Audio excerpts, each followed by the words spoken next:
فلا أقسم بمواقع النجوم وإنه لقسم لو تعلمون عظيم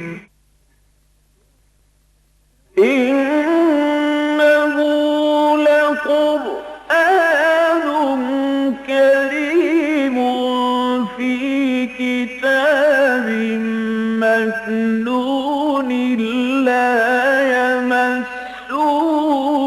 إلا المطهرون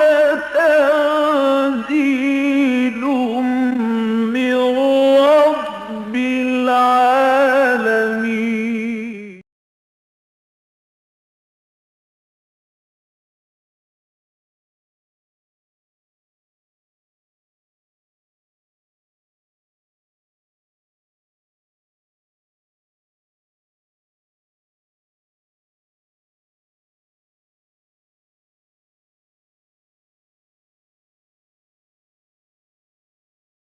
سورہ نحل کا 15واں رکوع انشاءاللہ آج ہمارے زیر مطالعہ ہے۔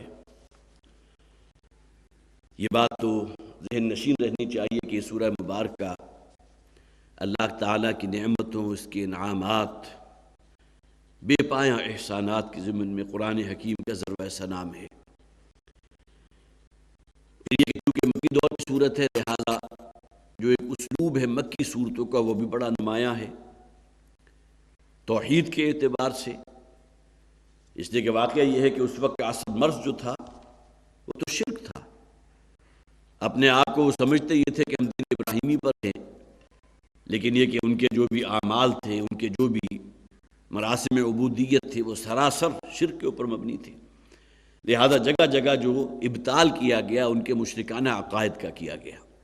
کسی شے کو حلال قرار دے دینا، حلت اور حرمت، اس کا اختیار انہوں نے اپنے پاس رکھا ہے، اور اس کے بارے میں سورہ انعام کے اندر جو ہے پوری ہم بحث پڑھ چکے ہیں کہ انہوں نے فتوے جاری کیے ہوئے تھے کہ فلاں اونٹ جو ہے اگر اس کا یہ معاملہ ہو جائے اتنے عرصہ زندہ رہے، یا فلاں اونٹنی کے اگر فرض کیجئے کہ 5 اس نے نر بچے دے دیے ہیں تو اب وہ اونٹنی لازم ہے، گویا کہ ان کی شریعت کے طور پر کہ وہ فلاں دیوی یا فلاں دیوتا کے نام جو ہے منسوب کر دی جائے گی، نہ اس کا دودھ استعمال کیا جائے گا، نہ کسی اور اعتبار سے اس سے استفادہ ہو سکتا ہے۔ پھر جو حصہ ہم نے پچھلی مرتبہ پڑھا تھا ذہن میں تازہ کر لیجئے کہ فرمایا گیا تھا فَإِذَا قَرَأْتَ الْقُرْآنَ فَاسْتَعِذْ بِاللَّهِ مِنَ الشَّيْطَانِ الرَّجِيمِ۔ یہ معاملہ تو انسان کا رہنا چاہیے، جس طرح ہم سمجھتے ہیں کہ ہر اچھے کام کے شروع میں اللہ کا نام لینا چاہیے، بسم اللہ الرحمن الرحیم۔ یہ الگ بات ہے کہ کوئی شخص جو ہے کسی بدی کا ارتکاب کرنے لگا ہو اور اس کے شروع میں بھی بسم اللہ الرحمن الرحیم کہہ دے، تو یہ تو بالکل وہی معاملہ ہے جس طرح ہمارے ہاں عام طور پر مثال دی جاتی تھی کہ کسی نئی فلم کا افتتاح ہوتا تھا تو اس کے لیے بھی قرآن خوانی کروائی جاتی تھی۔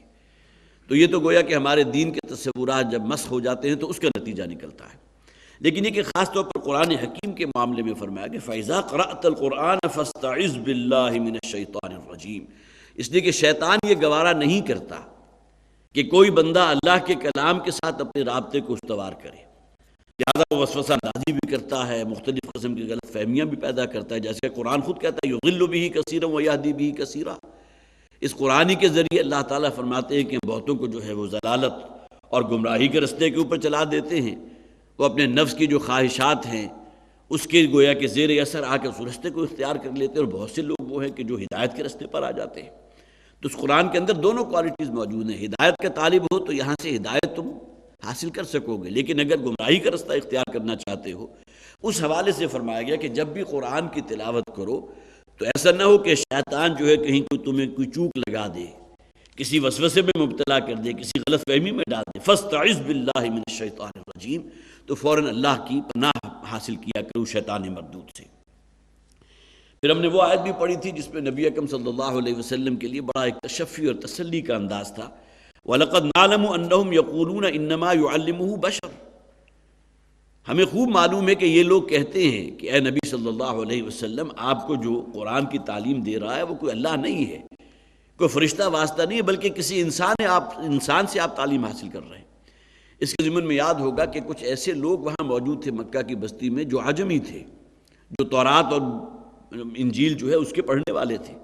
ان میں خاص طور پر دو کے نام جو ہے ابن کثیر نے خاص طور پر اس کو نمایاں کیا۔ ابو لہب کا ایک بیٹا تھا حویتب،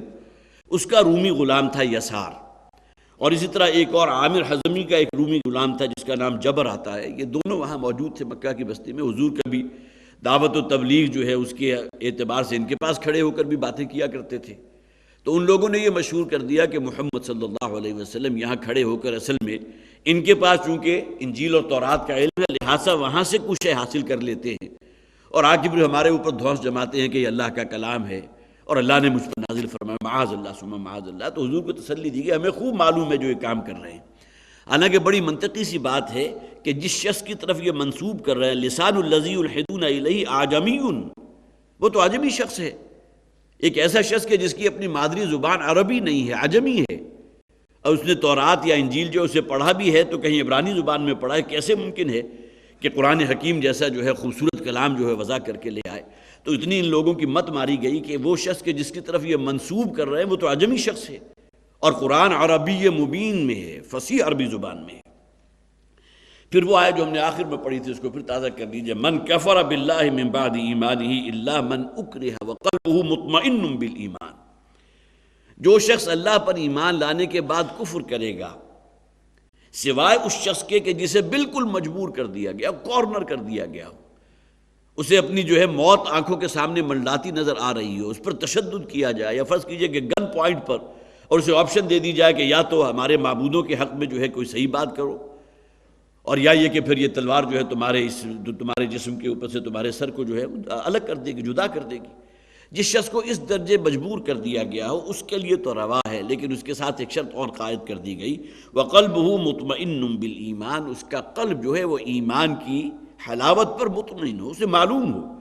کہ اصل میں میرے قلب کے اندر تو ایمان ہے، اللہ پر توحید موجود ہے، لیکن یہ کہ اگر کسی شخص کے انتہائی مجبوری کی حالت میں اس نے زبان سے کچھ ایسے کلمات کہہ دیے اپنی جان بچانے کے لیے، تو اس کے لیے گویا کہ ہماری شریعت کے اندر ایک رعایت موجود ہے کہ وہ یہ کام کر سکتا ہے۔ حضرت عمار ابن یاسر رضی اللہ تعالیٰ عنہ کے تفصیل سے میں نے واقعہ آپ کو سنایا بھی تھا کہ اپنے والد اور والدہ کا دونوں کا اس نے حشر دیکھ لیا انہوں نے، اور پھر یہ کہ بہرحال اپنی جان جو ہے، جیسا کہ میں نے عرض کیا تھا کہ کوئی شخص ایسا نہیں جس کے نزدیک اس کی جان سے زیادہ عزیز کوئی شے ہو، لہٰذا اسے بچانے کے لیے جو ہے اس نے وہ کلمات کہہ دیے جو ابو جہل نے کہلوانے چاہے، نبی اکرم صلی اللہ علیہ وسلم کے بارے میں بھی نامناسب الفاظ کہہ دیے، اور پھر یہ کہ ان کے بتوں کے حق میں کوئی بات کہہ دی، لیکن دل کے اندر جو پشیمانی اور جو دغدغہ اور جس قسم کا ایک جو ہے ان کی خلجان پیدا ہوا کہ میں نے کیا کیا ہے، تو لہذا بہت ہی شرمندگی کے عالم میں حضور کی خدمت میں حاضر ہوا اور جا کر اعتراف کیا کہ ابو جہل جو ہے وہ تو میری جان کے بھی درپے تھا، میرے والد اور میری والدہ کو جو ہے وہ تو شہید کر چکا، اور میں اس موقع پر یہ کہہ چکا۔ تو حدیث کے الفاظ ہیں کہ نبی اکرم صلی اللہ علیہ وسلم نے فرمایا تھا کیف تجد قلبک، تم اپنے دل کی کیفیت کیا پاتے ہو؟ تو اس پر انہوں نے کہا قلبی مطمئن بالایمان، کہ میرا دل جو ہے وہ ایمان پر مطمئن ہے، توحید جو ہے میرے دل سے کہیں نکلی نہیں ہے، یہ صرف اپنی جان کے لیے جو ہے میں نے وہ چند الفاظ جو اس نے کہلانے چاہے آپ کی شان میں گستاخی بھی کی، اور پھر یہ کہ بہرحال اور پھر یہ کہ ان کے بتوں کے حق میں کوئی بات کہہ دی، تو اس پر نبی اکرم صلی اللہ علیہ وسلم نے فرمایا کہ اگر تمہارا دل توحید پر مطمئن ہے تو کوئی اس میں چندہ جو ہے، اور معلوم ہوتا ہے کہ یہ آیات جو ہیں اسی موقع کی مناسبت سے نازل ہوئی تھی، بلکہ حضور نے پھر فرمایا وَإِنْ عَادُوا فَعُدْ، اور اگر دوبارہ یہ معاملہ تمہارے ساتھ کرے کہ تمہارے جان کے درپے ہو جائے اور تم سے ایسی بات کہلوانا چاہیں، تب بھی اس میں کوئی جو ہے بالکل مطمئن رہو کہ یہ بات تم کہہ سکتے ہو، فعود، تو تم اس کا اعادہ کر دینا، جو وہ چاہے کہہ دینا۔ اب آئیے ذَلِكَ بِأَنَّهُمْ مُسْتَحَبُّ الْحَيَاةَ الدُّنْيَا عَلَى الْآخِرَةِ، یہ لوگ جو اپنے کفر کے اوپر، شرک کے اوپر اڑ چکے ہیں، تو اصل وجہ ہے کیا؟ یہ ہے کہ انہوں نے اس دنیا کی محبت ان پر اس درجے غالب ہے کہ اسے آخرت پر انہوں نے ترجیح دے دی ہے۔ اس دنیا کی جو بھی یہاں کے رنگینیاں ہیں، یہاں کی جو رونقیں ہیں، یہاں کے مفادات ہیں، یہاں کا سٹیٹس ہے، اس کو چھوڑنے کو تیار نہیں ہے، ورنہ یہ بات میں پہلے بھی آپ کو بتا چکا ہوں کہ ابو جہل نے بھی کہا تھا کہ میں نے کب کہا کہ محمد صلی اللہ علیہ وسلم جھوٹ بول رہے ہیں، انہوں نے تو آج تک جھوٹ نہیں بولا، لیکن اگر میں ان پر ایمان لے آیا تو اس کے معنی کیا ہیں کہ میں تو ان کا غلام بن جاؤں گا، میں تو پھر ان کا ہر حکم ماننے کا پابند ہوں گا، یہ مجھے گوارا نہیں ہے۔ میری اپنی سیادت ہے، چودراہٹ ہے، میری لیڈری ہے، سینکڑوں لوگ جو ہیں میرے چشم و ابرو کے اشارے کے اوپر اپنی جان کا نذرانہ دینے کو تیار ہے، تو یہ چیز مجھے گوارا نہیں ہے۔ اولئک الذین طبع اللہ علی قلوبہم، یہ وہ لوگ ہیں کہ جن کے دلوں پر اللہ تعالیٰ نے مہر کر دی ہے، وسمعہم، اور ان کے کانوں پر بھی مہر ہو چکی، وابصارہم، اور ان کی آنکھوں پر بھی، واولئک ھم الغافلون، اور یہ ہے اصل میں غافل، کس شے سے غافل ہیں؟ اپنی اصلی اور ابدی زندگی سے غافل ہیں، اخروی زندگی سے غافل ہیں۔ لا جرم انہم فی الآخرۃ هم الخاسرون، اس میں کوئی شک نہیں ہے کہ یہی لوگ ہوں گے کہ جو آخرت میں بہت ہی خسارے اور تباہی سے دوچار ہونے والے ہیں۔ ثم ان ربک للذین ہاجروا من بعد ما فتنوا، پھر یقیناً آپ کا رب ان لوگوں کے حق میں جنہوں نے ہجرت کی ہے، من بعد ما فتنوا، اس کے بعد کہ انہیں بڑی بڑی مصیبتیں اٹھانی پڑی تھی، بڑے بڑے فتنوں میں سے انہیں گزارا گیا تھا۔ ثم جاہدوا، اور پھر انہوں نے جہاد کیا۔ جہاد کے لفظ کو نوٹ کیجئے، یہ مکی صورت ہے، یہاں یہ جہاد کا لفظ خاص طور پر معنی خیز ہے کہ یہاں وہ جہاد نہیں ہے جس میں آپ باطل کا مقابلہ کرتے ہوئے جو میدان میں اتر جاتے ہیں۔ یہ جہاد وہ ہے کہ جس کا آغاز انسان کے اپنے نفس سے ہوتا ہے، ان تجاہد نفسک فی طاعت اللہ ثم جاہدوا وصبروا، اور اس کے بعد انہوں نے صبر سے کام لیا۔ اگر اس وقت آرڈر آف دا ڈے یہ تھا کہ کفوا ایدیکم، اپنے ہاتھوں کو بندھے رکھو، تو نبی اکرم صلی اللہ علیہ وسلم کے اس حکم کو مانا، اپنی مدافعت میں بھی انہوں نے ہاتھ نہیں اٹھایا۔ ان ربک من بعدها لغفور الرحیم، خاص طور پر نوٹ کیجئے، یقیناً تمہارا رب اس کے بعد، ان چیزوں کو انجام دینے کے بعد، اور چیزیں کون سی ہیں جو واقعتاً اس راہ کی سب سے بڑی کٹھنائیاں اور مشکلات ہیں، جنہیں فتنوں میں مبتلا کر دیا گیا، جن کے اوپر تعذیب و تشدد روا رکھی گئی، اور اس کے بعد پھر یہ کہ انہوں نے جہاد بھی کیا اور ساتھ ہی اپنے ساتھ جو ہے وہ انہوں نے صبر سے کام بھی لیا۔ ان ربک من بعدها لغفور الرحیم، یقیناً آپ کا رب ان تمام باتوں کے ادا کرنے کے عوض یا اس کے بعد جو ہے ان کے حق میں غفور اور رحیم بھی ہے۔ گویا کہ رب کی مغفرت اور رب کی رحمت جو ہے، انسان اس وقت اس کے گویا کہ اس حوالے سے شایان شان جو ہے اس وقت ہوتی ہے جبکہ وہ ان مدارس سے گزر چکا ہو، جس کا ذکر یہاں فرمایا گیا۔ یوم تاتی کل نفس تجادل عن نفسها، اب یہاں قیامت کا نقشہ کھینچا گیا کہ جس دن ہر جان آئے گی اپنی مدافعت میں مجادلہ کرتے ہوئے۔ ظاہر ہے کہ جیسا کہ میں نے پہلے بھی عرض کیا تھا کہ انسان کے نزدیک اس کی اپنی جان سے بڑھ کر تو کوئی شے محبوب ہے نہیں۔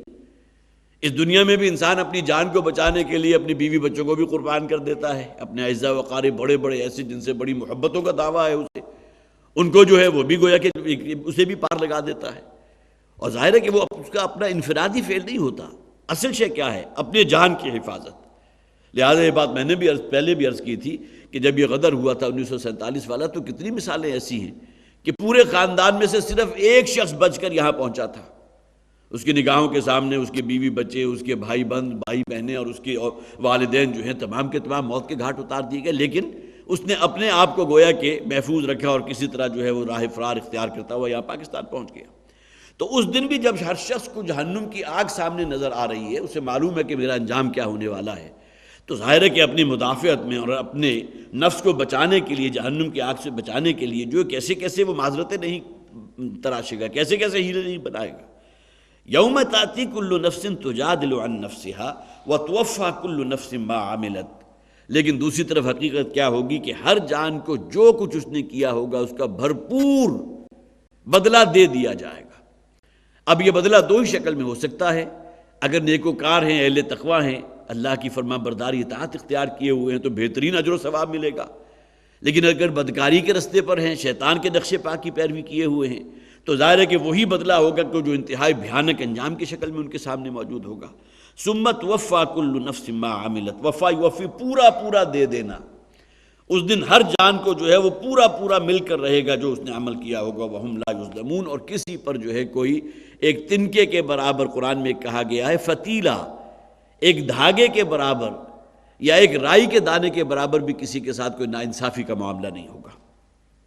وضرب اللہ مثلا قریۃ کانت آمنۃ مطمئنۃ، اور اللہ تعالیٰ مثال بیان کرتا ہے ایک بستی کی کہ جو بہت ہی پرامن تھی، بڑی مطمئن تھی۔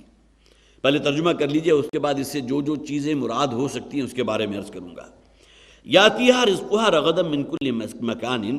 اور پہنچتا تھا، چلا آتا تھا اس بستی کے لیے اس کا رزق بہت ہی رچتا پچتا، بہت فراوانی کے ساتھ، من کل مکان، ہر چہار طرف سے۔ فکفرت بانعم اللہ، اور اس کے بعد پھر ناشکری کی اس بستی کے رہنے والوں نے اللہ تعالیٰ کے انعامات اور احسانات کی۔ فاذاقها اللہ لباس الجوع والخوف بما كانوا يصنعون، تو پھر اللہ تعالیٰ نے ان پر مسلط کر دیا بھوک اور خوف کا معاملہ،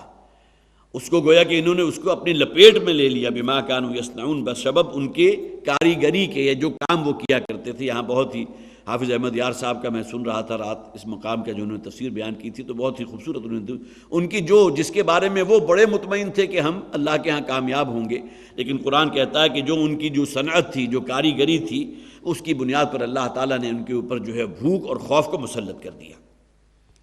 یہاں ایک بستی کی جو مثال بیان کی جا رہی ہے، اکثر و بیشتر مفسرین نے یہاں مراد جو ہے مکہ کی بستی لی ہے، اس لیے کہ نبی اکرم صلی اللہ علیہ وسلم کے بعثت کے بعد جب مشرکین مکہ کی طرف سے تعذیب اور پرسیکیوشن ایک انتہا سے آگے بڑھ چکا، تو پھر اللہ تعالیٰ نے ان پر سزا کے طور پر بعض روایات میں 3 سال اور بعض روایات میں 7 سال بہت شدید قحط مسلط کیا، اور الفاظ جو مختلف روایات میں ہیں کہ اس حد تک قحط ہو گیا تھا کہ لوگ اونٹ کی نجاستیں بھی کھانے لگے تھے۔ یہ قحط کا معاملہ ہوا تھا جو گویا کہ جیسا کہ میں نے عرض کیا یقیناً تاریخی اعتبار سے بھی اس کا کوئی نہ کوئی درجہ ہوگا کہ جس کو یہاں بہت سے مفسرین نے لیا ہے کہ یہاں اصل میں اس بستی سے مراد جو بڑی مطمئن تھی، اس حوالے سے تو بالکل صحیح بات ہے کہ مکہ کے رہنے والوں کو کوئی چنتا نہیں تھی، کوئی خطرہ نہیں تھا، اس لیے کہ عرب قبائل کے مختلف بت جو تھے ان کے ہاں بیت اللہ میں موجود تھے، اور وہاں کوئی شخص جو ہے جرت نہیں کرتا تھا کہ کسی قبیلے کے جس کا بت وہاں موجود ہو اور وہ مکہ والوں کو کوئی تنگ کرے، ان کے قافلے کے اوپر حملہ کرے، وہاں کوئی معاملہ قتل و غارت کا کرے یا کوئی لوٹ مار کرے۔ لہذا مکہ والوں کے جو قافلے ہوتے تھے بہت ہی امن کے ساتھ جو ہے شام یا یمن کی طرف، جب شمال کی طرف سفر کرتے تھے وہ شام پہنچتے تھے، اور سردیوں کے جو سفر ہے وہ عام طور پر شمال کی طرف ہوتا تھا، اور گرمیوں میں شمال کی طرف اور سردیوں میں جنوب کی طرف یمن کی طرف سفر کرتے تھے۔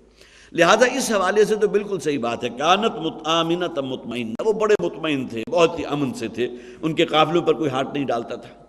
اور پھر یہ کہ اللہ تعالیٰ کی طرف سے جو ان کے اوپر وہ 3 یا 7 سال کا قحط جو مسلط کیا گیا، تو ایک مراد یہ بھی ہے کہ جس میں مکہ کی بستی اکثر و بیشتر مفسرین نے یہاں مراد وہ لی ہے۔ مولانا اسلامی رحمۃ اللہ علیہ نے یہاں ملکہ سبا، یہ بھی اصل میں ایک سورہ سبا بھی موجود ہے قرآن حکیم میں، اور وہاں خاص طور پر اس بستی پر اللہ تعالیٰ کے جو انعامات تھے اس کو میں نے خاص طور پر نوٹ کیا تھا۔ سورہ سبا کی آیت نمبر 15، لَقَدْ كَانَ لِسَبَإٍ فِي مَسْكَنِهِمْ آیَةٌ جَنَّتَيْنِ عَنْ يَمِینٍ وَشِمَالٍ، بہت ہی جسے آپ کہیے خوشحالی تھی، بہترین وہاں زراعت تھی، ان کے باغات اور ان کے جو بھی ان کی کھیتیاں تھیں سونا اگلا کرتی تھی، اور پھر اس بستی کے رہنے والوں نے پھر اللہ تعالیٰ کی نعمتوں کا جو ہے وہ کفران نعمت کیا، نتیجتاً اللہ تعالیٰ نے ان کے اوپر جو ہے وہ پھر وہ عذاب بھیجا جسے کہا گیا سیل العرم، اس لیے کہ وہاں کا جو تھا جو وہاں کا دارالخلافہ تھا اس کا نام آتا بھی ہے، معارب اس کا نام تھا، جو سب سے بڑا شہر تھا، اور وہاں انہوں نے بند تعمیر کیا ہوا تھا جس کا ذکر سورہ سبا کے اندر موجود ہے۔ وہ سیل العرم، وہ جب وہ پانی کا وہ تیز و تند ریلا آیا اور وہ تمام جو بھی ان کی کھیتیاں تھیں اور جو باغات تھے انہیں بالکل تلپٹ کر دیا، اور اس کے بعد قرآن کہتا ہے کہ ان کھیتیوں میں سے یا ان باغات میں سے جہاں بہترین پھل اور بہترین فصلیں حاصل ہوتی تھیں، سوائے کچھ جھاڑ جھنکاڑ کے اور انتہائی کسیلے قسم کے جسے آپ کہیے کہ جو صحرائی پودے ہوتے ہیں یا یہ کہ جنگلی جو خضرو قسم کے نباتات ہیں، کوئی اور شے وہاں سے نہیں اگ سکی۔ یہ گویا کہ اللہ تعالیٰ کا جو بھی عذاب اس بستی پر نازل ہوا تھا، تو مولانا اصلاحی نے یہاں مراد لی ہے، اور اس میں انہوں نے بڑی ہی منطقی طور پر اس بات کو کہا کہ یہاں مکہ کی بستی مراد نہیں ہے بلکہ وہ سبا جو ہے ملک جس کا ذکر سورہ سبا میں موجود ہے وہ مراد ہے۔ بہت سے مفسرین نے یہ بھی شے مراد لی ہے کہ یہاں اللہ تعالیٰ نے مثال بیان کی ہے ہر اس بستی کی جس کی طرف اللہ تعالیٰ نے اپنے نبی اور رسول کو بھیجا، لیکن بجائے اس کے کہ توحید کو وہ مانتے اور تسلیم کرتے انہوں نے انکار کر دیا رسول کی دعوت کا، نتیجت اللہ تعالیٰ کا عذاب نازل ہوا۔ یہاں اگرچہ کہا گیا لباس الجوع والخوف کہ گویا کہ بھوک کا اور خوف جو ان پر مسلط کر دی گئی، لیکن اللہ کا عذاب جس شکل میں بھی آیا تو وہ ہر بستی کے لیے بھی مثال جو ہے مثلا قریۃ کانت آمنۃ مطمئنہ اس حوالے سے دی جا سکتی ہے۔ لیکن یہ کہ ڈاکٹر صاحب اللہ تعالیٰ انہیں غریق رحمت کرے، اس آیت کو خاص طور پر وہ کوٹ کیا کرتے تھے ہم باشندگان پاکستان کے لیے کہ یہ وہ بستی تھی جسے اللہ تعالیٰ نے ہر نوع کی انعامات سے نوازا، اور شاید آج سے 50 برس پہلے تو یہ بات اتنی شاید نمایاں ہو، لیکن آج ہمیں پتہ ہے کہ بلوچستان کے اندر کوئلے کے کتنے بڑے ذخائر ہیں کہ جو سال ہا سال ہمارے جتنے بھی قرضے ہیں وہ تمام کے تمام چکا کر سال ہا سال کے لیے کفایت کرنے والے ہیں، اور پھر یہ کہ معدنیات بھی ایسی ایسی ہیں، تانبے کی کانیں ہیں، سونے کی کانیں ہیں، اور پھر یہ تمام چیزیں اللہ تعالیٰ نے گویا کہ اس بستی کے یہ جو ارض پاکستان ہے اس کی معدنیات اس کی زمین کے اندر رکھ دی، پھر ہمیں وہ خطہ عطا فرمایا جو زراعت کے اعتبار سے انتہائی بہترین ہے، اور یہاں جو فصلیں ہوتی ہیں اس حوالے سے بھی، تو گویا کہ ڈاکٹر صاحب فرمایا کرتے تھے کہ یہاں اللہ تعالیٰ گویا کہ قرآن حکیم کے عجائب تو کبھی ختم نہیں ہوں گے، آج کے دور میں بھی قرآن کے پڑھنے والے جو ہیں یہاں اپنے لیے رہنمائی حاصل کر سکتے ہیں کہ اللہ تعالیٰ نے یہاں ہماری مثال بیان کی ہے کہ وہ بستی کے جو بڑی مطمئن تھی، اللہ تعالیٰ کے انعامات اور احسانات جو ہے اس کی بارشیں ہو رہی تھیں، ہر چہار طرف سے برکتیں بھی تھیں، لیکن یہ کہ اس کے بعد پھر جب انہوں نے اللہ کی نعمتوں کا جو ہے کفران کیا ہے، ناشکری کی ہے، تو نتیجتاً یہ الفاظ تو واقعتاً 100% درست ہیں، لباس الخوف والجوع 100% جو ہے منطبق ہیں آج کل کے حالات پر، کہ دہشت اور خوف جو ہے وہ مسلط کر دیا، اور بے روزگاری کا عذاب، یہ دو چیزیں تو آج ایسی کھلی کتاب کی طرح ہیں جو ہم پر مسلط کر دی گئیں۔ تو اس حوالے سے یہاں گویا کہ حالیان پاکستان بھی مراد ہیں، اگر ہم اسے آج کے تناظر میں پڑھیں کہ اللہ تعالیٰ جس بستی کی مثال بیان کر رہا ہے، ملکہ سبا بھی ہو سکتی ہے، حرب و بستی ہو سکتی ہے جس کی طرف اللہ نے کسی نبی اور رسول کو بھیجا، پھر یہ کہ جیسا کہ اکثر مفسرین نے کہا ہے کہ یہاں مکہ کی بستی مراد ہے جس پر قحط جو ہے 3 یا 7 سال رہا تھا، لیکن یہاں بہرحال ایڈ کر لیجئے کہ اللہ تعالیٰ انہی مثالوں کے ذریعے کیا عجب کہ انسان کے اندر جو ہے وہ عمل کا جذبہ پیدا ہو، کہ آج ہمارے اوپر جو ہے بے روزگاری اور بھوک اور افلاس اور جس طرح یہ چیزیں جو ہم پر مسلط کر دی ہیں، جس طرح ہمیں اپنے احاطے میں لے چکی ہیں، اپنی لپیٹ میں لے چکی ہیں، اور دہشت اور خوف جس طرح ہمارے اوپر مسلط ہو چکا ہے، تو معلوم ہوتا ہے کہ اس میں تو تصویر لفظی جو ہے ہمارے اپنی ہو رہی ہے، اپنے حالات کی ہو رہی ہے۔ تو ضرب اللہ مثلا قریۃ کانت آمنۃ مطمئنۃ، اللہ تعالیٰ اس بستی کی مثال بیان فرما رہا ہے کہ جہاں کے رہنے والے بڑے مطمئن تھے اور بہت امن میں تھے، یاتیہا رزقہا رغدا من کل مکان، ہر چہار طرف سے انہیں اللہ کا رزق جو ہے فراوانی کے ساتھ پہنچ رہا تھا، اور یہاں رزق سے مراد جو ہے صرف کھانے پینے کی چیزیں تو نہیں ہے نا، میں نے معدنیات کا ذکر بھی کیا، اسی طرح قرآن حکیم میں ذکر موجود ہے وَلَوْ أَنَّهُمْ أَقَامُوا التَّوْرَاةَ وَالْإِنْجِيلَ لَأَكَلُوا مِنْ فَوْقِهِمْ وَمِنْ تَحْتِ أَرْجُلِهِمْ، اگر یہ تورات اور انجیل میں جو شریعت نازل ہوئی تھی اگر اس کو نافذ کر دیتے، اس کو قائم کر دیتے، تو اللہ تعالیٰ کے جو انعامات و احسانات، جو برکتیں نازل ہوتی کہ اپنے اوپر سے بھی کھاتے اور نیچے سے بھی کھاتے، آسمان سے بھی برکتوں کا، رحمتوں کا نزول ہوتا، اور زمین بھی اپنے خزانے ان کے اوپر جو اگل دیتی، یہ تمام چیزیں اللہ کے دین پر قائم رہنے کی بنیاد پر۔ تو فَأَذَاقَ اللَّهُ لِبَاسَ الْجُوعِ وَالْخَوْفِ بِمَا كَانُوا يَصْنَعُونَ، تو اللہ تعالیٰ نے پھر انہیں بھوک جس میں بے روزگاری بھی آ گئی اور ساتھ ہی دہشت اور خوف اس کے اندر انہیں لپیٹ لیا، بِمَا كَانُوا يَصْنَعُونَ، ان کی کارگزاریوں کی وجہ سے۔ وَلَقَدْ جَاءَهُمْ رَسُولٌ مِّنْهُمْ، میں کل چونکہ وہ سن رہا تھا حافظ احمد یار صاحب کا تو خاص طور پر شیئر کرنا چاہتا ہوں، ہمارا یہ تقریباً 10 مہینے چلا تھا یہاں ایک کورس کو جس کی چونکہ آخر میں وہ آخری حصہ بھی میں نے سنا، تو 1987 میں یہ شروع ہوا تھا نومبر میں، اور اس کے بعد 8 مہینے بعد 1988 میں ختم ہوا، اور اس پورے قرآن حکیم کا جس طرح انہوں نے انالیسس کیا ہے لغت کے اعتبار سے بھی، اور پھر یہ کہ اس میں عربی گرامر کے اعتبار سے بھی، تو یہاں خاص طور پر انہوں نے اس کا ترجمہ کیا تھا ان کی کاریگری، اور اس کے لیے انہوں نے وہ مثال بیان کی تھی جو آپ میں سے بہت سے حضرات نے سنی ہوگی کہ کسی شخص نے بگلا پکڑنا تھا۔ اب وہ چونکہ رات میں نے مثال خود سنی تھی تو لہٰذا مجھ سے رہا نہیں جا رہا اسے آپ سے شیئر کرنے کے لیے، تو اس نے کسی سے پوچھا، تو کسی بہت ہی دانا شخص نے اسے مشورہ دیا کہ ایسے کرو کہ بگلا جو ہے بگلے کے سر کے اوپر موم بتی لگاؤ اور پھر اس کو آگ لگا دو، جب وہ موم اس سے پگھلے گی اور اس کی آنکھوں میں گرے گی تو اسے نظر نہیں آئے گا، تو پھر تم جا کے اس کو پکڑ لینا۔ تو جس شخص کو اس نے مشورہ دیا تو اس نے پلٹ کر سوال کیا کہ جب بگلے کو پکڑ کر اس کے سر کے اوپر موم رکھنی ہی ہے اور اس کی وجہ سے وہ اندھا ہوگا تو پکڑوں گا، تو اس کو ویسے آخر وہ قابو تو آ چکا ہوگا، تو اس پر جواباً اس نے کہا پھر کاریگری کیا ہوئی؟ مطلب یہ کہ پھر گویا کہ وہ کاریگری کو یہاں لے کر آئے تھے، بما کانوا یصنعون، اپنی دانش میں وہ بہت ہفت خاں طے کر رہے ہیں، بڑی کاریگری دکھا رہے ہیں، بڑے گویا کہ ان کے ہیں، لیکن یہ کہ اصلاً ان کی حیثیت ہے کیا؟ تو بالکل اس کے لیے انہوں نے مثال وہ کاریگری کی تھی بما کانوا یصنعون، اور اس میں انہوں نے یہ لطیفہ سنایا تھا، میں نے چاہا کہ آپ کے ساتھ شیئر کر لوں۔ وَلَقَدْ جَاءَهُمْ رَسُولٌ مِّنْهُمْ فَكَذَّبُوهُ، اور آئے تھے ان کے پاس انہی میں سے رسول، یہ اللہ کی سنت ہے، جس بستی کی طرف اللہ تعالیٰ کسی نبی اور رسول کو بھیجتا ہے تو انہی کے بھائی بندوں میں سے، اخوانہم، قرآن میں بارہا ذکر موجود ہے، اخاہم ہود،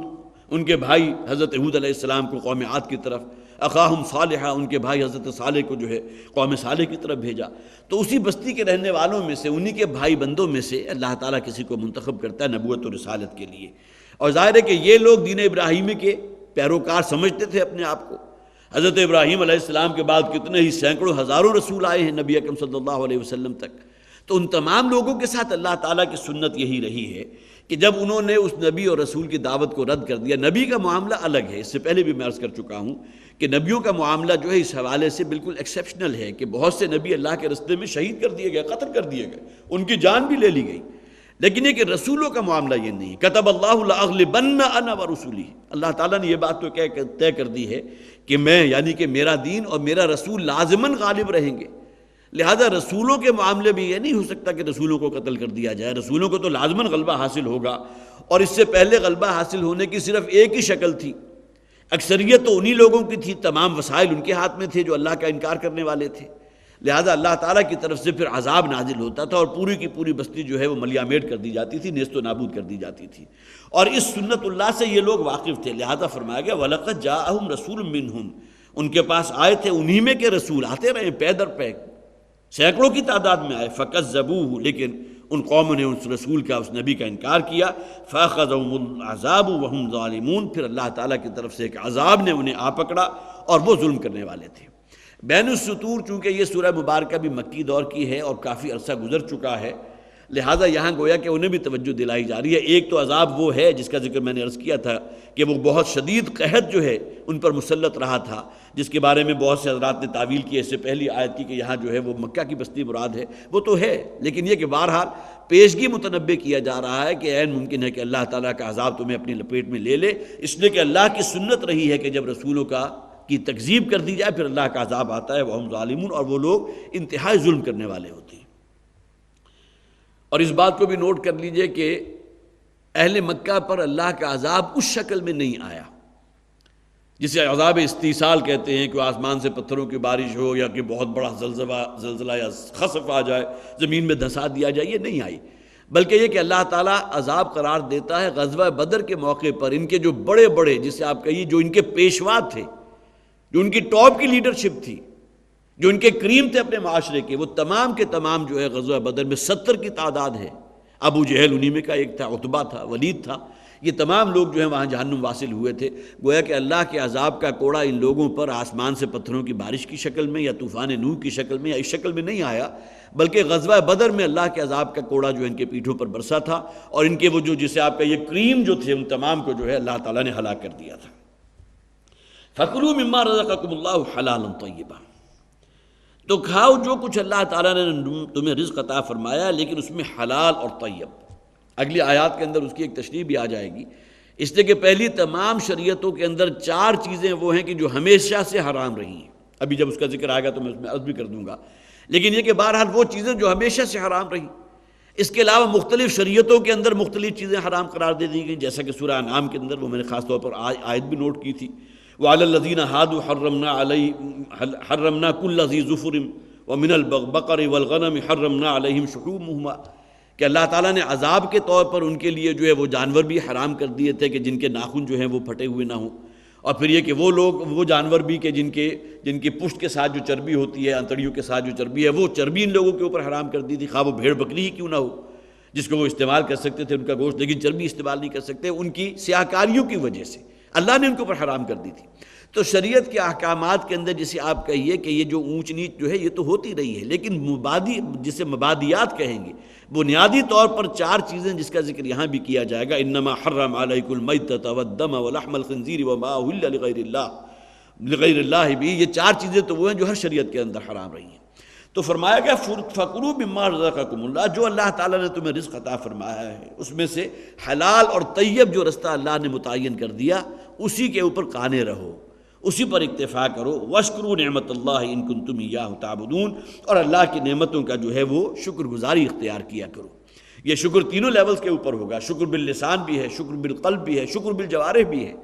اللہ کی نعمتیں اور احسانات ان کا اس کے انسان کے قلب کے اوپر اس درجہ ادراک ہونا چاہیے کہ انسان کا دل جو ہے اللہ کی شکر گزاری کے جذبات کے ساتھ لبریز ہو،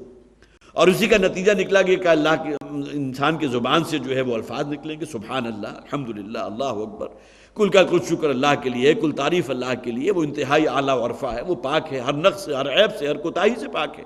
یہ تمام جو آپ کو ملتے ہیں وہ شکریہ کے الفاظ جو ہے اللہ کے لیے، شکر گزاری کے الفاظ. یہ ایک شکر باللسان بھی ہے، شکر بالقلب بھی ہے، اور شکر بالجوارح جو ہے وہ عملی شے ہے کہ جس خالق اور مالک کے تم پر اتنے انعامات و احسانات ہیں، تمہیں اس کی اطاعت کرنی چاہیے، اس کی فرما برداری اختیار کرنی چاہیے. جیسا کہ سورہ تغابن کے اندر فرمایا گیا وَأَطِيعُوا اللَّهَ وَأَطِيعُوا الرَّسُولَ، جو شے تم سے خارج ہو، جو شے تم سے صادر ہو رہی ہے وہ اللہ اور اللہ کے رسول کے دیے ہوئے شریعت کے دائرے کے اندر صادر ہو، یہ بھی شکر گزاری کا ایک آخری درجہ ہے جس میں انسان کا سب سے بڑا امتحان ہے. ورنہ تو آپ کو معلوم ہے شکر گزاری کے جو قلبی جذبات ہیں وہ تو ہر حیوان میں بھی موجود ہیں. کسی حیوان کے ساتھ آپ جو ہے کوئی احسان کیجئے، اس کو بھوکا ہے تو اس کو کوئی کھانے پلانے کے لیے کوئی شے دے دے تو وہ اپنی پوری باڈی لینگویج سے جو ہے اظہار کرے گا اپنے اس دل کے قلبی جذبات کے، اس لیے کہ اسے زبان تو اللہ نے وہ نہیں دی کہ شکریہ کے الفاظ آپ کے لیے وہ برآمد کر سکے، لیکن یہ کہ اس کا پورا جسم جو ہے، اس کا پورا وجود سراپا تشکر بن جائے گا آپ کے لیے. لیکن یہ کہ انسان بہرحال انسان ہے، اللہ تعالیٰ نے اس کے اندر اپنے منعم، اپنے محسن، اپنے خالق اور مالک کے لیے وہ قلبی جذبات کے ساتھ ساتھ اس کا اصل امتحان کیا ہے کہ عملاً اللہ تعالیٰ کی فرما برداری اختیار کرے، شکر گزاری کی روش اختیار کرے، وہ اس رستے پر چلے جو اللہ کی شریعت کا دیا ہوا رستہ ہے. تو فرمایا گیا فَكُلُوا مِمَّا رَزَقَكُمُ اللَّهُ حَلَالًا طَيِّبًا وَاشْكُرُوا نِعْمَتَ اللَّهِ إِن كُنتُمْ إِيَّاهُ تَعْبُدُونَ، اور اللہ کی نعمتوں کی بجا آوری، اس میں شکر گزاری اختیار کرو. ان کنتم ایاہ تعبدون، اگر تم صرف اسی کی بندگی کرنے والے ہو. ورنہ وہ لوگ تو تھے کہ جو مختلف دیویوں اور دیوتاؤں کی بندگی کیا کرتے تھے، لہذا انہوں نے تو مخصوص کیا ہوتا تھا کہ ہماری فلاں زراعت یا فلاں کھیتی جو ہے اس کا اتنا حصہ جو ہے فلاں دیوی کے لیے جو ہے وہ ہمیشہ کے لیے وقف ہو چکا، اور اس میں سے بھی خاص طور پر وہ اللہ کے لیے بھی کچھ نہ کچھ نکالا کرتے تھے. لیکن جب ضرورت پڑتی تھی تو جو حصہ وقف ہوتا تھا دیویوں کے لیے مختلف بتوں کے نام سے، اس میں سے کوئی نقب نہیں لگاتے تھے، بلکہ اللہ کے نام پر کوئی حصہ اگر انہوں نے رکھا ہوتا تھا تو اس میں اپنے استعمال کے لیے کچھ نکال لیا کرتے، جس کا ذکر قرآن میں موجود ہے. گویا کہ بندر بانٹ کیا کرتے تھے جب اپنی ضرورت پیش آتی تھی.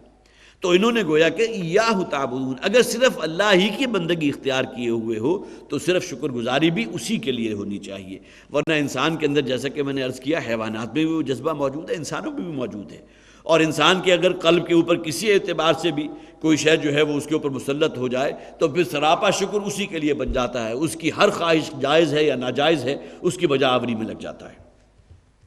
انما حرم علیکم المیتہ والدم ولحم الخنزیر وما اہل لغیر اللہ بھی، اللہ تعالیٰ نے حرام ٹھہرا دی ہے ہر وہ شے کہ جو مردار ہے. اور یہ جیسے کہ میں نے عرض کیا کہ 4 چیزیں وہ ہیں جو ہر شریعت میں حرام رہی ہیں. بلکہ پچھلے دنوں مجھے ایک صاحب بتا رہے تھے کہ کوئی ٹی وی کے اوپر مذاکرہ ہو رہا تھا تو اس میں چونکہ گستاخ رسول کے حوالے سے بہت سے عیسائیوں کو بھی انہوں نے اس میں بلایا، اور انہوں نے بھی بہت ہی اپنی جانب سے بڑی اچھی باتیں کی کہ نبی اکرم صلی اللہ علیہ وسلم ہمارے لیے بھی جو ہے عزت کی بات ہے اور ہم انہیں ان کے لیے فخر کرتے ہیں، تمام چیزیں موجود تھیں. تو اس حوالے سے بھی نوٹ کیجئے کہ اس نے اس موقع کے اوپر مذاکرے کے اندر جو وہ شخص موجود تھا اس نے خاص طور پر اس بات کو تسلیم کیا کہ ہماری شریعت کے اندر بھی شراب حرام ہے. اب یہ بات جو ہے عام طور پر کوئی اور شخص اس کو تسلیم نہیں کرے گا، اور خاص طور پر جو وہ مذاکرہ کرنے والا جو اینکر پرسن تھا اس نے جب اس توجہ دلائی کہ آپ کے ہاں بھی شراب ممنوع ہے، اس نے کہا ہاں ہماری شریعت کے اندر بھی شراب جو ہے حرام ہے. تو یہ وہ چیزیں اگرچہ یہاں شراب کا ذکر نہیں ہے، انما حرم علیکم المیتۃ والدم ولحم الخنزیر وما اہل لغیر اللہ بھی، یہ 4 چیزیں جو ہمیشہ سے گویا کہ حرام ٹھہرا دی گئیں. میتہ ہے، مردار ہے، اور پھر یہ کہ وہ بہتا ہوا دم سائل، ایک وہ خون ہوتا ہے کہ جو کسی عضو کے اندر موجود ہو، مثلا آپ نے کلیجی جسے کبد کہتے ہیں، وہ آپ میں سے جن حضرات نے بھی کچی حالت میں دیکھی ہو تو اس کو ذرا آپ تھوڑی دیر کسی برتن میں رکھ دیں تو وہاں خون جمع ہو جاتا ہے. یہ دم سائل نہیں ہے، اس کو اگر پکا کر یا ابال کر یا اس کو گرل کر کے آپ استعمال کر لیں تو اس میں کوئی حرج کی بات نہیں. تو دم سائل بہتا ہوا خون وہ ہمیشہ سے حرام رہا. وہ لحم الخنزیر، اور اسی طرح ہر شریعت کے اندر یہ سور کا خنزیر کا گوشت حرام رہا. وما اہل لغیر اللہ بھی، اور اللہ کے علاوہ اور کسی کے نام پر اگر کسی شے کو ذبح کیا گیا، اور یہاں بھی نوٹ کر لیجئے خواہ آپ نے بڑے حلال ذرائع سے کوئی بکری یا دمبا یا بھیڑ حاصل کی لیکن جا کر کسی استھان کے اوپر ذبح کر دی، کسی قبر کے اوپر جا کر جو ہے اس بزرگ کے نام کے اوپر اس کا جو ہے دے دیا، یا اللہ کے سوا کسی اور کو اپنی نیت میں شامل کر دیا، تو کہنے کو تو وہ حلال جانور کا گوشت ہے لیکن یہ کہ شریعت کے اندر وہ حرام ہے. وما اہل لغیر اللہ بہ فمن اضطر غیر باغ ولا عاد فإن اللہ غفور رحیم. لیکن جو شخص بالکل مضطرب ہو جائے، گویا کہ جسے اب جان کے لالے پڑ چکے ہوں، اور یہ معاملہ ہو سکتا ہے کسی شخص کے اوپر بھی وہ حالات آ سکتے ہیں کہ اسے اپنی جان بچانے کے لیے کھانے کے لیے سوائے مردار کے اور کوئی شے میسر ہی نہ ہو. بلکہ آپ نے بعض اوقات سنا ہوگا کہ کوئی ایسے قصے کے جس میں کوئی جو ہے کہیں کوئی سمندری جہاز ڈوبنے لگا تو کسی کشتی کے اندر جو ہے چند لوگ بچ گئے. اب ظاہر ہے کہیں اٹلانٹک اوشن ہے یا پیسیفک اوشن ہے، اس کے سینٹر میں کہیں جا کر کوئی ہزاروں میل ادھر اور ادھر کوئی خشکی نہیں ہے، اور پھر جب ان کے پاس کوئی کھانے کی چیز نہ رہی تو جو شخص مر گیا اس کے گوشت کو ہی انہوں نے اپنی جان بچانے کا ذریعہ بنا لیا. تو یہ چیزیں بھی ہوتی رہی ہیں. اسی طرح بدوؤں کے ہاں ہوتا تھا، وہ اونٹ کا پیشاب بھی جو ہے اسے پینے میں کوئی انہیں عار نہیں ہوتا تھا، اگر پینے کے لیے کوئی اور شے نہیں ہے، کوئی صحرا کا سفر ہے تو بظاہر ایک شے نجس ہے، حرام ہے، لیکن شریعت کے اندر اس درجے سختی نہیں ہے، بلکہ جیسا کہ ہم نے پچھلی آیات جو پڑھی تھی،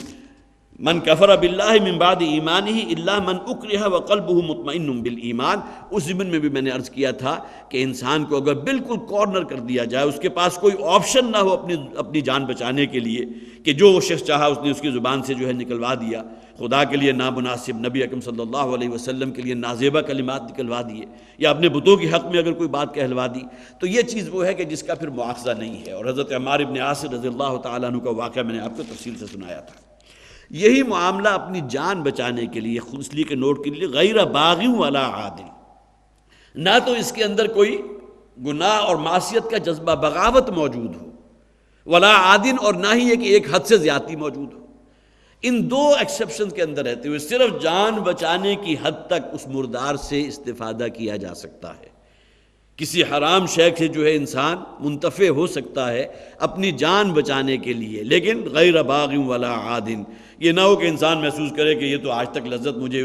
جو لذت اس گوشت کے اندر ہے وہ تو آج تک مجھے محسوس نہیں۔ پچھلے دنوں آپ نے وہ اخبارات میں خبر بھی پڑھی ہوگی جس کو سن کر عام انسان جو ہے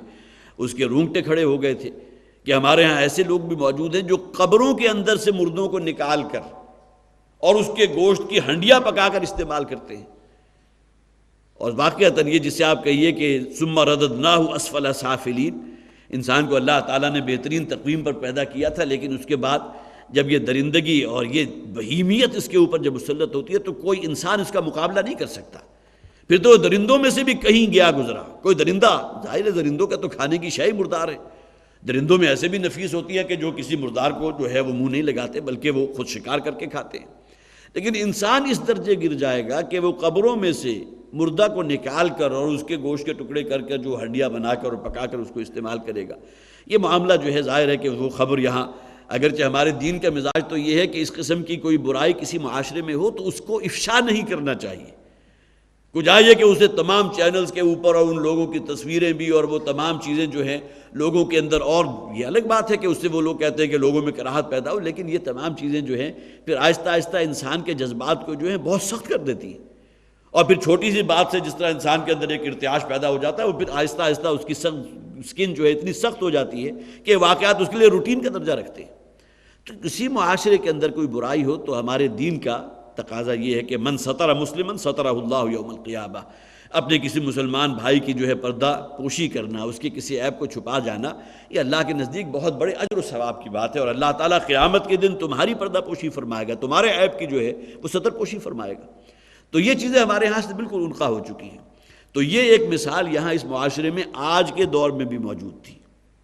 نہ صرف یہ کہ مردار بلکہ انسانی گوشت کے کھانے والے۔ انما حرم علیکم المیتۃ والدم ولحم الخنزیر وما اہل لغیر اللہ بہ فمن اضطر غیر باغ ولا عاد فإن اللہ غفور رحیم، جو حالت اضطرار میں صرف جان بچانے کے لیے اس سے اس درجے جو ہے انتفاع کر لے، استفادہ کر لے، تو اس کے بارے میں اللہ تعالیٰ فرماتے ہیں کہ اللہ تعالیٰ غفور اور رحیم ہے، معاف فرمانے والا ہے، کمال رحمت فرمانے والا ہے۔ ولا تقولوا لما تصف السنتکم الکذب ھذا حلال وھذا حرام، اور مت کہا کرو وہ چیزیں جو تمہاری زبان جس سے باوصف کرتی ہیں، یا گویا کہ وہ وصف جو آگے بیان کیا گیا وہ کذب ہے، جو تمہاری زبانیں جو جھوٹ بول رہی ہیں کس شے کے بارے میں، ھذا حلال وھذا حرام، کسی شے کے بارے میں کہ یہ تو حلال ہے یہ حرام ہے۔ سورہ انعام کے اندر غالباً وہ ذکر موجود ہے، صائبہ کا ہے، وسیلہ ہے، حام ہے۔ یہ ان کے ہاں تصورات تھے کہ فلاں اونٹنی نے اگر اتنے نر بچے دے دیے ہیں تو اب گویا کہ ان کے ہاں یہ قانون کا درجہ یہ ہے، اصل میں وہ شریعت کو اپنے اختیار میں لے لینا۔ تحلیل و تحریم، کسی شے کو حلال اور کسی کو حرام قرار دے دینا، اس کا اختیار ان لوگوں نے اپنے ہاتھ میں لے لیا تھا کہ فلاں اونٹنی نے اتنے اگر نر بچے جن دیے ہیں تو اب اسے جو ہے بت کے نام پر لازماً چھوڑ دیا جائے گا، نہ اس پر سواری کی جائے گی، نہ اس کا دودھ استعمال ہوگا، نہ اسے ذبح کر کے اس کا گوشت استعمال کر سکتے ہیں۔ اسی طرح اور بھی بہت سے تصورات ان کے ہاں موجود تھے جس کا ذکر جو ہے جیسا کہ میں نے عرض کیا مختلف اصطلاحات کی شکل میں قرآن میں موجود ہے، حام ہے، وسیلہ ہے، صائبہ ہے، یہ تمام وہ جانور ہوتے تھے۔ اسی طرح اپنی زراعت کا یا کھیتی کا ایک حصہ وہ مخصوص کر دیا کرتے تھے اپنے کسی دیوی یا دیوتا کے نام۔ اب یہ چیزیں ہیں جو ان کے ہاں شریعت کے طور پر موجود تھی. یہاں خاص طور پر نوٹ کیجئے، حافظ احمد یار صاحب کا میں نے پہلے بھی حوالہ دیا تھا. وہ کہتے ہیں کہ یہ مکی دور کی صورت ہے، ابھی نہ نماز فرض ہوئی ہے، نہ روزہ فرض ہوا، نہ زکوٰۃ کا حکم آیا، ان میں سے کسی چیز کو ٹارگٹ نہیں کیا گیا. لیکن ان کے کھانے پینے کی ان چیزوں کے بارے میں جو ہے وہ اس میں بہت ہی سخت رویہ اختیار کیا گیا کہ فلاں شے حرام ہے، فلاں شے حرام ہے. اس لیے کہ اصل میں یہ وہ چیز ہے کہ جو ان کے عقیدہ توحید کی نفی کر رہی ہے. عقیدہ توحید کا تقاضا کیا ہے کہ اللہ کو اپنا رب مانو اور اس کی شریعت کے احکامات پر عمل درآمد کرو، اسی کی فرما برداری اختیار کرو. لیکن یہ چیزیں کہ جو انہوں نے شریعت کے احکامات، حلت و حرمت جو ہے اپنے اختیار میں لے لی ہے، لہٰذا وہاں گویا کہ وہاں چوٹ لگائی گئی ہے جو اصل میں توحید کے اوپر زد تھی. ھذا حلال و ھذا حرام لتفتروا علی اللہ الکذب، تاکہ یہ اللہ کے بارے میں افتراء پردازی کرے، کہیں یہ کہ اللہ نے اس شے کو حرام کر ٹھہرایا ہے، لیکن درا حال ہے کہ وہ ان کی خود ساختہ جو ہے حرمت ہے. ان الذین یفترون علی اللہ الکذب لا یفلحون، یقیناً وہ لوگ کہ جو اللہ کے بارے میں افتراء پردازی کرتے ہیں، کسی شے کو غلط طور پر جھوٹ اللہ کی طرف منسوب کرتے ہیں، وہ کبھی فلاح سے ہمکنار نہیں ہوں گے. متاع قلیل، یہ دنیا کی زندگی جو ہے یہ بہت ہی قلیل متاع ہے. متاع کہتے ہیں برتنے کی شے کو، اور انسان نے اگر اس دنیا کی زندگی کے ساتھ اس سے زیادہ تعلق گہرا پیدا کر دیا تو قرآن کی حکمت کے خلاف ہے. یہ قرآن دنیا جو ہے انما الدنیا متاع، یہ دنیا متاع ہے. بلکہ وہ حدیث میں نے بارہا آپ کو سنائی ہے، انما الدنیا خلقت لکم، دنیا کی تمام نعمتیں اللہ تعالیٰ نے تمہارے لیے پیدا کی ہیں. یہ مویشی ہیں، ان سے بہترین دودھ حاصل ہو رہا ہے. شہد کی مکھی کو سورہ نحل ہم پڑھ رہے ہیں، اس کو جو ہے خاص ڈیوٹی اللہ نے لگا دی. اور فیہ شفاء للناس، جو مشروب اس کے بطن سے برآمد ہو رہا ہے اس میں تمہارے لیے بڑی شفا ہے، اس قدر نفیس ہے اور مختلف اس کے فلیورز ہیں، مختلف ذائقے ہیں. یہ تمام چیزیں اللہ تعالیٰ نے پیدا کی ہیں تمہارے لیے. انما الدنیا خلقت لکم، لیکن تمہارے سوچنے کی بات کیا ہے، وانتم خلقتم للآخرہ، تمہیں اللہ نے آخرت کے لیے پیدا کیا. لہذا قرآن تو گویا کہ ہر جگہ اس جگہ سٹرائک کر رہا ہے کہ دنیا کی زندگی عارضی ہے، برتنے کی شے ہے. اس سے زیادہ اگر اس کے ساتھ دل لگاؤ گے تو پھر آخرت کو تم پس پش ڈال دو گے، آخرت کو بھول جاؤ گے.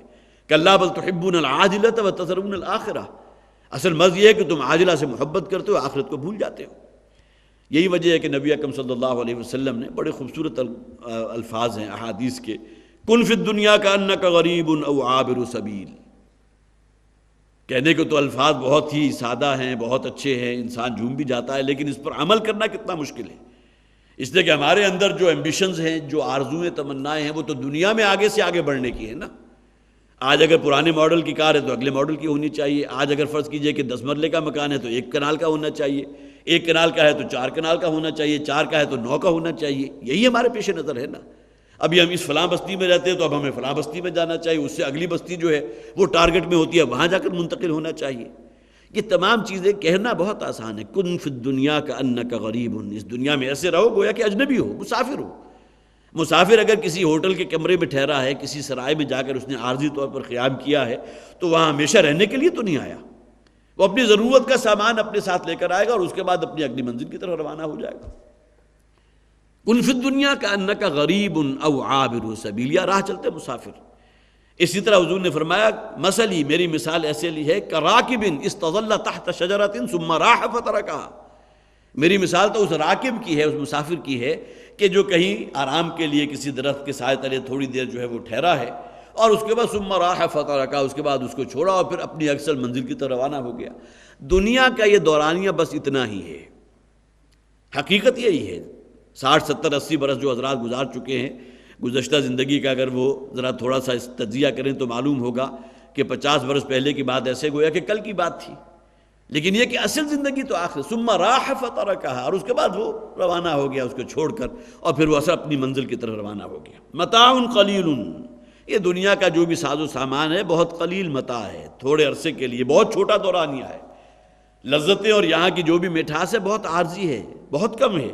وَلَهُمْ عَذَابٌ أَلِيمٌ، لیکن یہ کہ اگر اسی کو تم نے اپنا منتہا مقصود بنا لیا، الَّذِينَ ضَلَّ سَعْيُهُمْ فِي الْحَيَاةِ الدُّنْيَا، وہ لوگ کہ جن کی کل سعی و جہد دنیا ہی کی زندگی کے گرد گھوم رہی ہے، صبح و شام، دن رات، خون پسینہ، ہر شے جو ہے لدو اونٹ کی طرح لگے ہوئے اس دنیا کو کمانے کے لیے. الَّذِينَ ضَلَّ سَعْيُهُمْ فِي الْحَيَاةِ الدُّنْيَا وَهُمْ يَحْسَبُونَ أَنَّهُمْ يُحْسِنُونَ صُنْعًا، لیکن کچھ نیکی کے ان کے کام بھی انہوں نے جو ہے ساتھ باندھ رکھے ہیں، سمجھتے ہیں ہم بڑی نیکیاں کما رہے ہیں، جبکہ مین جو دھارا ہے وہ دنیا کو حاصل کرنے کے لیے. اور واقعی یہ کہ یہ کسوٹی جو ہے اس کے اوپر انسان اپنے آپ کو پرکھے تو بہت کم لوگ ہوں گے کہ جو اس سے باہر نکل سکیں. ہماری بھی تمام سعی و جہد جو ہے اسی دنیا کے لیے ہے. اور اس میں جسے آپ کہیے کہ اگر کہیں حرام حلال کی یہ تمیز انسان اٹھا دے، ورنہ یہ الگ بات ہے کہ انسان کو اللہ تعالیٰ نے اس دنیا میں بھیجا ہے تو بہت سی ذمہ داریاں ہیں. علیکم انفسکم، تم پر تمہاری اپنی ذمہ داری اس اعتبار سے بھی ہے کہ دنیا میں بھی تمہیں اپنے لیے ضرورت کا سامان فراہم کرنا ہے. آخرت کی ذمہ داری تو ہے ہی یقیناً. تمہارے اپنے اہل و عیال کی ذمہ داری ہے، بیوی بچے ہیں ان کی ذمہ داری ہے، اس کے لیے انسان محنت کرتا ہے. لیکن دین نے جو رستہ دیا ہے اس پر قانے رہتے ہوئے، حرام اور حلال کی تمیز کرتے ہوئے اگر اپنے اوقات جو ہے اس دنیا کے لیے لگاتا بھی ہے، یہاں زندہ رہنے کے لیے، اپنے بچوں کی تعلیم و تربیت کے لیے، تو قرآن یا ہمارا دین جو ہے اس کے بھی انکار نہیں کرتا. یہی وجہ ہے کہ نبی اکرم صلی اللہ علیہ وسلم نے التاجر الصدوق الامین، وہ تاجر کو جو صدق کے اوپر قائم ہے، سچائی سے کام لینے والا، امانت دار ہے، اس کے بارے میں حضور نے بڑی خوشخبری دی ہے کہ قیامت کے دن اللہ تعالیٰ جو اسے بہت اونچے مراتب عطا فرمائے گا. حالانکہ تاجر تو وہ ہے جو دنیا کے لیے کام کر رہا ہے، لیکن دین نے جو رستہ سجا دیا، جو رستہ سامنے رکھ دیا، اس کے اوپر رہتے ہوئے. تو متاع قلیل ولہم عذاب علیم، یہ متاع ہے دنیا کی زندگی، تھوڑے عرصے برتنے کا سامان ہے، لیکن یہ کہ پھر آخرت کا بہت دردناک عذاب ہے کہ جو اس کا منتظر ہوگا. وعلی الذین ہادوا حرمنا ما قصصنا علیک من قبل، اور وہ لوگ کہ جو یہودی تھے ان پر ہم نے حرام ٹھہرا دی تھی وہ چیزیں کہ جو اے نبی صلی اللہ علیہ وسلم آپ پر ہم پہلے نازل کر چکے. سورہ انعام کے اندر جو ہے آیت نمبر 145 اور 46 میں اس کا تفصیل سے ذکر موجود ہے کہ وہ چیزیں کہ جو پہلی شریعتوں میں حلال تھیں، ان یہودیوں کی بد کرداریوں کی وجہ سے، سیاہ کاریوں کی وجہ سے اللہ تعالیٰ نے گویا کہ ان کے اس جرم کی پاداش میں وہ چیزیں حرام ٹھہرا دی. اونٹ کے گوشت کے بارے میں اگرچہ عام طور پر یہ کہا گیا کہ حضرت یعقوب علیہ السلام جو ہیں انہیں اونٹ کا گوشت پسند نہیں تھا، وہ خود نہیں کھاتے تھے، لہذا بنی اسرائیل، حضرت یعقوب کا اصل لقب جو ہے بہت سے حضرات کے علم میں ہوگا بھی کہ اسرائیل، یہ اصل میں حضرت یعقوب علیہ السلام کا صفاتی نام ہے. اسر کہتے ہیں عبد کو، غلام کو، اور ایل اللہ، تو عبد اللہ، گویا کہ عربی زبان میں اسرائیل کا بہترین ترجمہ کیا ہوگا؟ عبد اللہ کا غلام، اسر اور ایل. تو حضرت یعقوب علیہ السلام کا نام اسرائیل ہے. تو بنی اسرائیل انہی کے 12 بیٹے ہیں کہ جو آگے پھر مختلف قبائل کے اندر، اور ان میں سینکڑوں نبی آئے. ان پر اللہ تعالیٰ نے، حضرت یعقوب کو اونٹ کا گوشت پسند نہیں تھا، اور ان کے اس جرم کی پاداش میں اللہ تعالیٰ نے اس اونٹ کے گوشت کو ان کے اوپر حرام ٹھہرا دیا. اسی طرح وہ جانور کے جن میں ناخن ہوتے ہیں، مثلاً یہ پرندے ہیں، مرغی ہے، اور اسی طرح بطخ ہے جن کے ناخن ہے، یا اس قسم کی چیزیں جو ہیں ان کو اللہ تعالیٰ نے حرام ٹھہرا دیا تھا. اب یہ تمام چیزیں وہ ہیں کہ جن کا ذکر سورہ انعام میں جو ہے آیت نمبر 145 اور 46 میں آ چکی. صرف یہاں آج اس کا جو ہے تذکرہ کیا گیا کہ وعلی الذین ہادوا حرمنا ما قصصنا علیک من قبل، وہ لوگ کہ جو یہودی تھے ان پر ہم نے حرام ٹھہرا دی تھی وہ چیزیں جو اے نبی صلی اللہ علیہ وسلم آپ کو ہم پہلے بتا چکے ہیں. وحی کے ذریعے سورہ انعام اس سے پہلے نازل ہو چکی تھی، اس کے اندر تفصیل سے وہ باتیں آ چکی. وما ظلمناہم، ہم نے ان پر کوئی ظلم نہیں کیا تھا. وہ چیزیں جو شریعت میں حلال تھی ان پر حرام کر دی گئیں ان کے اپنے ظلم کی وجہ سے، اس لیے کہ آگے فرمایا گیا وَلَٰكِن كَانُوا أَنفُسَهُمْ يَظْلِمُونَ، بلکہ یہ لوگ اپنی جانوں پر خود ظلم ڈھا رہے تھے. گویا کہ بنی اسرائیل تو ایک کھلی مثال کی طرح ان کے سامنے موجود تھے،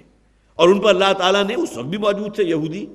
مدینہ کے اندر تو یہودیوں کے بڑے بڑے 3 قبائل موجود تھے. اسی طرح یہ عجمی جو ہے، جیسا کہ میں نے عرض کیا تھا، ابو لہب کے بیٹے کا ایک غلام تھا. اسی طرح جو ہے عمر حضرمی ایک شخص تھا، اس کا غلام وہی مکہ کے رہنے والا تھا. اسے معلوم تھا تورات اور انجیل کے اندر کیا ہے، شریعت کے اندر کن کن چیزوں کو حرام ٹھہرا دیا گیا. تو یہ چیزیں ان کے لیے کوئی بالکل نیوز کا درجہ نہیں رکھتی تھی کہ بالکل نئی شے ہوں، ان لوگوں کو معلوم تھا. لہذا یہاں کمنٹ کر دیا گیا کہ اللہ نے ان پر کوئی ظلم نہیں کیا تھا، بلکہ یہ ان کی اپنی بد کرداریاں اور اپنی سیاہ کاریاں تھیں جس کی پاداش میں اللہ تعالیٰ نے ان کے لیے ان حلال چیزوں کو حرام ٹھہرا دیا تھا. ثم ان ربک للذین عملوا السوء بجہالۃ، دیکھیے 14ویں رکوع کا اختتام بھی ہوا تھا ثم ان ربک للذین ہاجروا من بعد ما فتنوا، بالکل وہی انداز یہاں ہے. ثم ان ربک للذین عملوا السوء بجہالۃ، اور یہاں خوشخبری ہے میرے اور آپ کے لیے.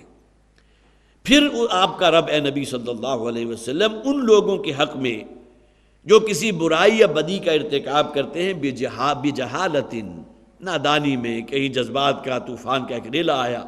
اس میں کوئی گناہ سرزد ہو گیا، کسی برائی کے اندر ملوث ہو گئے، کسی بدی کا ارتکاب کر بیٹھے، یا اپنے معاش میں کسی شے کے جو ہے اس انجانے میں یا یہ کہ اس حالت جہالت کے اندر اپنے لیے روا قرار دیے رکھے. ثم تابوا من بعد ذلك واصلحوا، اور اس کے بعد پھر یہ کہ وہ توبہ کر لیں اور اپنے اندر اصلاح پیدا کر لیں. ان ربک من بعدها لغفور الرحیم، ان شرائط کو ادا کرنے کے بعد یقیناً اے نبی صلی اللہ علیہ وسلم آپ کا رب ان کے حق میں انتہائی غفور و رحیم ہے. پہلے بھی آیا تھا ان ربک من بعدها لغفور الرحیم، لیکن وہاں جن چیزوں کا ذکر کیا گیا تھا اس کا تعلق انسان کے اپنے اس عزم اور ارادے کے ساتھ ہے. ہاجروا، ہجرت کی،